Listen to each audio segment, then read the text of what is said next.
conversor Buck Boost tem capacidade de operar tanto como elevador quanto um abaixador em relação à tensão de entrada, ou seja, ele consegue fornecer tanto tensões inferiores quanto superiores à tensão de entrada. Isso tudo é controlado através do ciclo ativo dele. Uma das aplicações muito interessantes para o conversor Buck Boost é para inversores on-grid, em que ele funciona como um primeiro estágio. Ele adapta a tensão dos módulos, que nem sempre ela vai ser a tensão própria para injetar potência na rede. Ele adapta essa tensão para poder fornecer uma tensão correta a partir dos módulos para o barramento CC.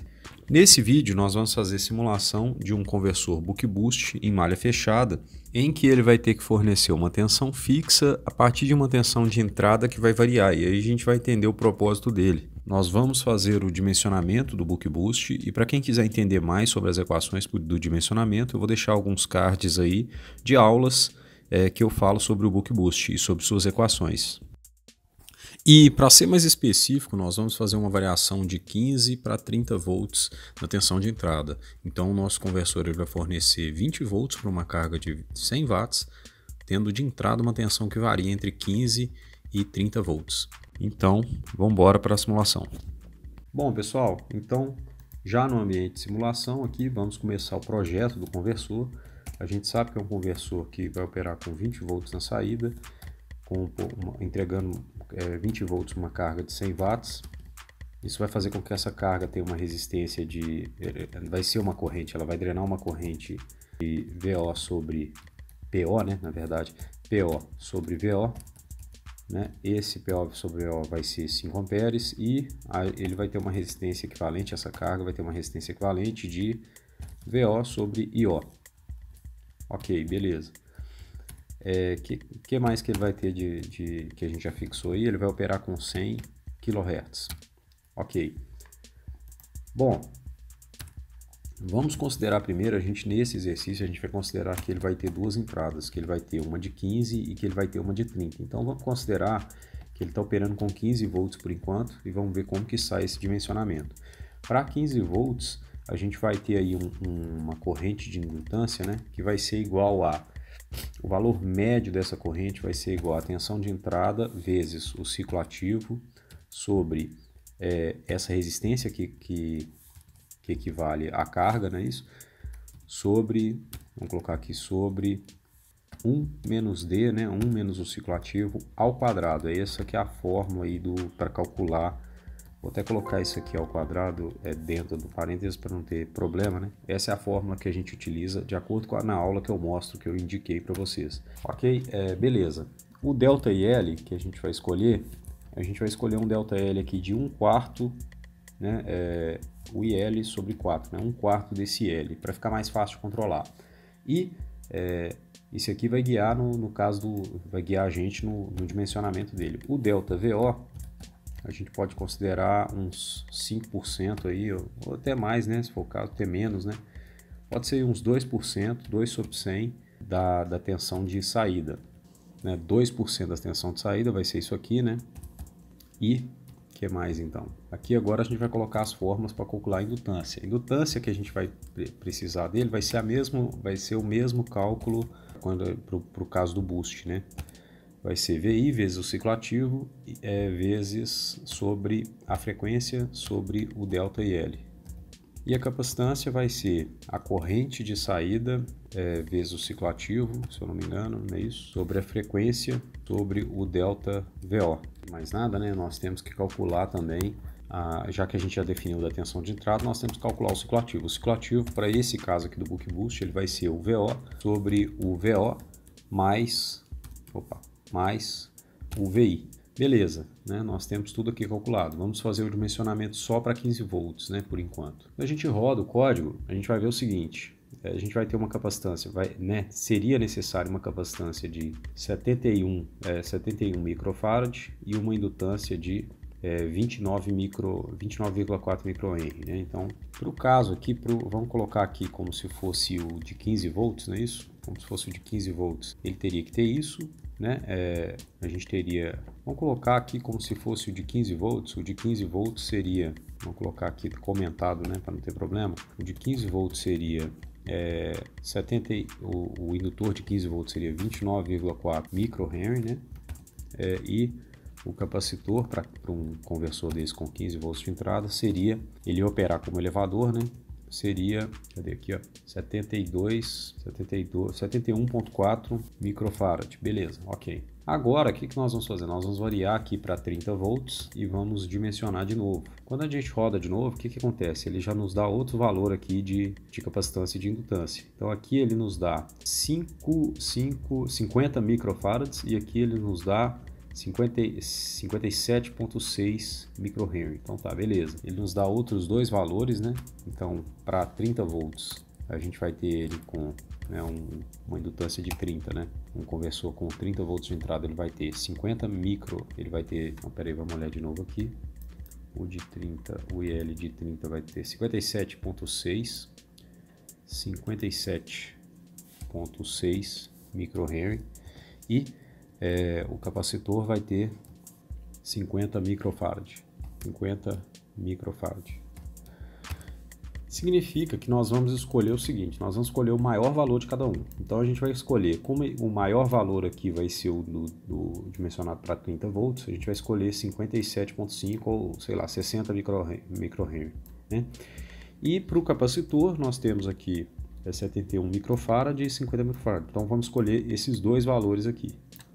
Esses dois valores vão ser, vamos colocar aqui, né? Então, a capacitância dimensionada para 15 volts e a indutância dimensionada para 30 volts, ok? Então, aqui no PSIM, né, a gente já vai puxar esses dois, o indutor e o capacitor, para não esquecer os valores, né? Vamos colocar aqui, qual que era o valor que a gente achado, eu já esqueci, 57.5. Então, vamos colocar aqui 57.5 microhenry. Indutor a gente pode obter o valor que quiser. Quanto ao capacitor, é mais comum a gente obter valores comerciais. Então aqui, por exemplo, eu poderia colocar 47 mais em paralelo com um capacitor de 47 micro, em paralelo com um capacitor de 22 micro, né? Teria mais sentido. Ok? Então beleza.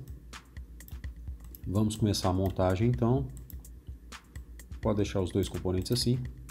Primeira coisa que a gente faz é colocar, né, vamos colocar aqui a chave, a tensão de entrada,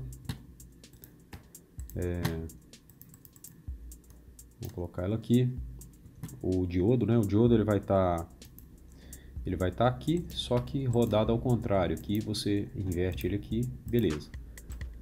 O conversor boost, vale lembrar que o conversor boost ele vai ser um conversor que ele é elevador, e ele apesar dele ser elevador e abaixador, ele também inverte a tensão de entrada. Então, vamos colocar um medidor de corrente aqui, né? Vou colocar aqui um medidor de corrente e ele inverte essa tensão de entrada. Então, quando você for obter aqui, você colocar aqui, por exemplo, 15 volts ou 30 volts, ele vai ter aqui a tensão de 20 volts, só que essa tensão ela vai estar com o negativo aqui e o positivo aqui, é o contrário. Então, quando a gente for medir a tensão, nós vamos estar medindo aqui, ó, desse jeito, com a bolinha aqui para baixo. Também, né, vamos colocar aqui agora um on-off controller e um label aqui para fazer um label com o nome de PWM, né, para fazer o PWM, ok? Antes de mais nada, eu esqueci, né, vamos colocar aqui o Simulation Control. Eu vou estar usando aí aproximadamente 50 nano e 10 milissegundos, né, 50 nano de passo de tempo, 10 milissegundos de tempo final. Porém, é provável que eu mude esse tempo porque essa simulação pode ficar muito demorada. Então vamos colocar também uma resistência para ele começar a rodar. Vamos fazer um teste para ele com um chaveamento aí de 100 kHz. Vamos fazer aqui o PWM agora, né? O PWM é fácil, vem aqui no comparador, põe ele aqui, né? Vamos pôr ele aqui já de uma vez. Vamos pôr um outro label aqui. Inverte ele aqui. Vamos pôr aqui uma ondinha triangular. Aqui uma tensão fixa. Depois a gente vai variar ela. Um terra aqui em cada um, né? Beleza. Aqui na tensão triangular você vai colocar 100K de frequência, tensão de pica-pico de 1, ciclo ativo de 1 e offset de 0. Ciclo ativo de 1 é para ele virar uma rampa de subida. E esse valor aqui vamos colocar, digamos, 0.3 aqui, né, no começo, né? E 0.3, não, vamos colocar, 0.3. E aqui, né, vamos colocar aqui 30 volts de entrada, depois a gente muda ela para 15 e vê como é que funciona. Aqui, como resistência, vamos colocar os 4 ohms, né, de saída. Vamos ver aqui como que funciona esse cara. Ah, tá, esquecendo de colocar nome aqui Só voltar aqui, eu gosto de colocar nome aqui nessa tensão de saída, né, VO, e aqui IL. Beleza, vamos rodar. Aqui, né, vamos medir o IL, né, o IL tá dando um valor interessante aqui, ó, tá um ripple aqui bem aproximado do que a gente deve ter calculado mesmo. Vamos conferir com... E aqui o VO. O VO aqui tá dando 13 volts por aí. Se ele tá com 30 volts, esse cara aqui deve, se a gente colocar aqui 0, vou colocar aqui 0,45, aqui, ó, ele varia muito com o ciclo ativo. Vamos ver qual que é o ciclo ativo para 30 aqui, né? Para 30 volts, funcionando com 30 volts, ele teria que ter um ciclo ativo de 0,4. Então, com 0,4, no 0,4, ele vai entregar 20 volts. Vamos ver. E entregou 20 volts, ó. Entregou 20 volts na pinta, ó. O ripple está pequeno, igual a gente espera. O ripple de corrente não importa, desde que ele seja maior do que zero e esteja um pouco distante de zero para ficar fácil de controlar. É isso aí mesmo. E agora vamos variar para 15, não é isso? Vamos colocar 15 e vamos ver lá qual que é o ciclo ativo de 15, né? Só a gente trocar essa tensão aqui, ó, por 15. Vamos rodar. Ciclo ativo para 15 vai ser 0,57. Então, se a gente colocar 0,57 em 15, 0,57, ele vai para 20 volts e tendo como tensão de entrada 15 volts, né? Vou até colocar aqui um medidor de tensão de entrada, que depois a gente vai ver que, né, que ele varia também, né? A gente vai colocar aqui um medidor aqui para tensão de entrada. Opa, VI, né? E vamos colocar aqui o VI, ó. Notem que ele é 15 volts e a tensão de saída é 20 volts. Beleza. O que a gente vai fazer agora? Nós vamos fazer o controlador desse cara do mesmo jeito que a gente fez o controlador do boost. Então, vamos vir aqui. Vamos colocar aqui um somador aqui, né? Um subtrator aqui na entrada. Vamos colocar os ganhos, um integrador. Valor dos ganhos... Vamos deixar aqui por enquanto sem valor, depois eu olho, né? Aqui, ó, tem que tomar cuidado porque essa bolinha aqui, ó, tá indicando onde que ele considera positivo. Então a gente tem que inverter esse cara clicando aqui, ó, flip vertical, né? Aí a gente inverte ele. Vamos vir aqui vamos colocar aqui um label, né? Vamos colocar VO, flipar ele aqui, copiar ele e vamos flipar ele e colocar ele aqui, ó, VO, né? E como tensão de entrada a gente vai colocar os 20 volts. Vamos colocar aqui 20 volts, né? Só que tem um detalhe, lembra que o controle eu gosto de fazer tudo unitário, né? Então, esses 20 volts, ele pode ser 20 volts dividido por... vamos considerar que o máximo de tensão que a gente quer é, por exemplo, no máximo 36, digamos, né? Então, vamos colocar aqui no máximo 36 volts. Então, 1 sobre 36... Essa base aqui não tem muito problema, essa base de tensão, digamos que é só para mim não ficar batendo no 30 e ficar unitário, né? Mas aqui 1 sobre 36, aqui também a gente vai colocar um ganho de 1 sobre 36, então as duas tensões vão estar na mesma escala. Quanto ao ganho dos controladores, ele não vai ser unitário, né? Porque se ele for unitário, digamos, se a gente roda ele com unitário aqui, ele provavelmente vai dar tudo errado. Olha lá, ele não vai nem funcionar. É bom a gente até colocar aqui uma medição, né? A gente vai medir aqui o que entra de ciclo ativo, tem que ser uma coisa entre 0 e 1, né? O que entra, por exemplo, aqui, até que talvez de erro não precise tanto, mas vamos considerar o seguinte, né? Vamos ver aqui, vamos considerar ganhos bem pequenos, aqui, acho que pode ser algo em torno disso. Esse aqui acho que pode ser 0,2, alguma coisa, esse aqui 0,05. É um sistema com uma dinâmica mais lenta, então ele precisa de controladores com ganhos menores. Aqui já começou a querer funcionar. A gente sabe o quanto que ele está, né, assim, errando no controle quando a gente considera a medição do D aqui, né? No caso aqui, se eu colocar esse D aqui, ó, se eu medir ele, eu sei o quanto que eu tô longe de controlar esse negócio. Porque ele estoura para algum dos lados aqui, ó. Se ele ultrapassar o 1, é porque ele já tá bem ruim já o controle. Ah, tá. Uma das coisas que eu tava errando aqui, ó, é na entrada, né? Eu tenho que colocar aqui 20 volts. Erro bobo, né? Agora ele tá demorando demais. Aqui eu acho que eu posso colocar 0.3, se eu não me engano aqui 0.07. E então, pronto, ele controlou, né? É interessante eu colocar aqui também um medidor para mim medir o quanto que eu tenho de tensão de referência, né? O quanto que eu quero, né, de tensão. E eu vou ver aqui que quando eu coloco aqui para medir, ele vai aparecer, né? Vai aparecer aqui que ele está chegando à referência. E olha aqui, o ciclo ativo ele está variando dentro de uma faixa em que eu não estou estourando nem para o 0 nem para o 1. Então, sinal de que o controle está funcionando razoavelmente bem, né? Razoavelmente bem. Vamos colocar aqui como tensão de entrada, vamos colocar aqui uma onda quadrada. Como assim uma onda quadrada, né?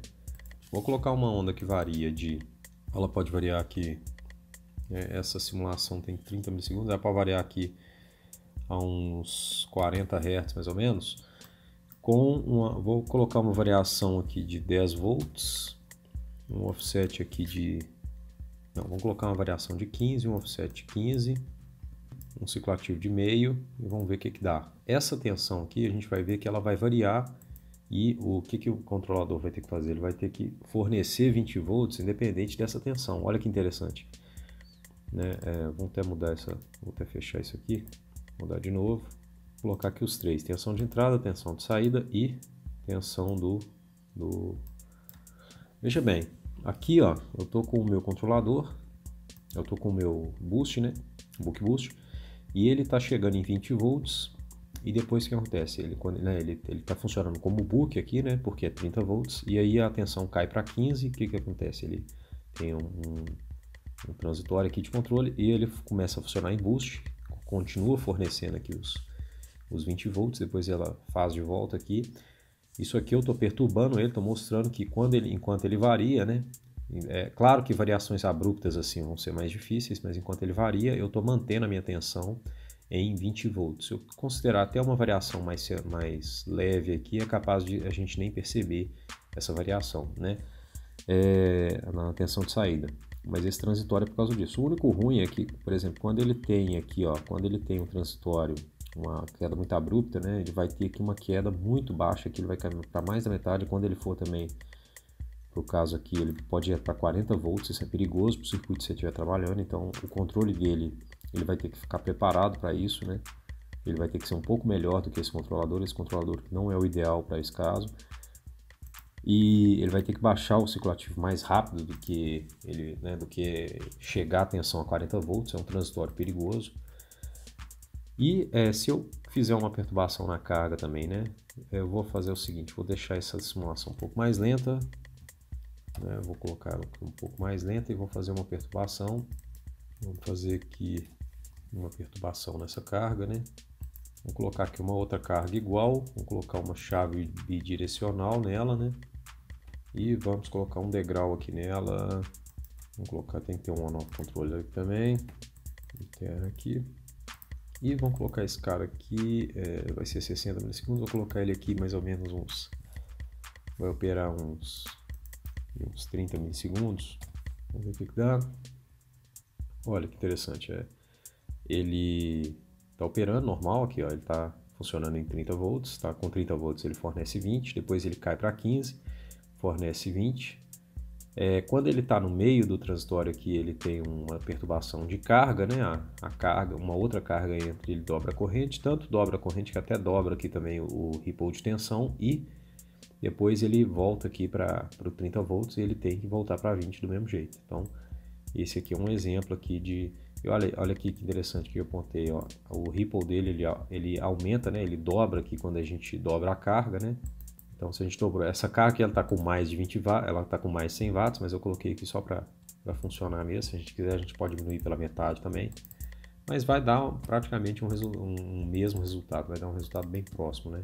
Como se ele tivesse com meia carga e depois ele fosse para a carga total, né? Mesma coisa. Quanto à corrente dele, né? Quanto à corrente nele no indutor, vamos ver se ela está contínua, tá? O tempo todo ela está contínua. E esse cara aqui, ele pode operar descontínuo? Bom, não sei, vamos testar? Fácil testar o seguinte, é só você diminuir muito a indutância de magnetização, a indutância, né, do indutor, que ele já começa a querer operar em modo descontínuo. Aqui parece que ele funcionou beleza, independente se eu diminuir muito o indutor ou não, tá vendo? Parece que ele funcionou beleza. Só que ele não tá descontínuo não, cara. Aqui ele não tá descontínuo não. Aqui ele tá normal. Acabei de matar um pernilongo. Aqui ele tá normal. Vamos diminuir mais aqui, né? Vamos extrapolar aqui, vamos estragar esse cara. Vamos colocar aqui 2,5 micro. Vamos ver se ele funciona. Tá em modo totalmente descontínuo aqui, ó. Tá descontínuo, tá vendo? Aqui ele já não tá descontínuo porque eu aumentei a carga, né? Aqui ele tá quase descontínuo, mas está funcionando também do mesmo jeito. Esse cara aqui, pelo visto, a gente poderia até diminuir muito o indutor dele, que é capaz dele funcionar até melhor, né? Interessante isso. Vamos voltar ele do jeito que estava, né? Bom, então tá, pessoal. Espero que vocês tenham gostado. Espero que tenha sido útil para vocês. Se você gostou do vídeo, dá um like. Compartilha com seus colegas aí, dá uma ajuda aí para eles. Provavelmente eles podem estar precisando também de simulações desse tipo. Se você tiver alguma sugestão, comente aí nos comentários. Coloque aí alguma coisa que você tem vontade de simular. Pode ser de eletrônica de potência, de máquinas, dessas áreas aí de elétrica, né, que eu gosto muito, né, que envolve acionamentos também. E no mais, é só isso. Então, nos vemos na nossa próxima simulação.